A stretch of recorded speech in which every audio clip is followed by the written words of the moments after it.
তুমি খেটে খেটে মরবে আর তোমার ছোট ভাই আর ওর বউ বসে বসে খাবে। তোমার সমস্যাটা কি বলো তো? বাবা মা মারা গেছে মানে এখন ওর বাবা মা সবকিছু আমি কাজে যাচ্ছি। তার মানে আমাকেই ব্যবস্থা করতে হবে।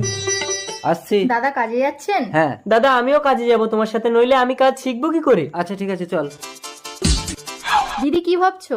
ভাবছি তোর বর তো আমাকে ছাড়া ঘুমোতোই না, আর বিয়ের পর তো এখন আসেই না। দাদা কিছু বলতেন না? আরে দাদা তো নাইটে ডিউটিতে যেত।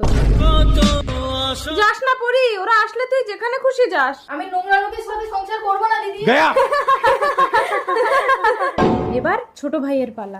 উফ, কাজ থেকে এলাম। মেটা পরি, দেখো না ছোট আমার সাথে ঝগড়া করে আমাকে মিথ্যে বদনাম দিয়ে পালিয়ে গেল। আমার নাকি ঠাকুরপুর সাথে লাইন আছে। কি বৌদি মানে মায়ের সমান? বৌদিকে এত বড় কথা বলেছে, ওকে আর আসতে হবে না। এ ভাই শোন শোন শোন। আমি কোনো কথা শুনবো না দাদা।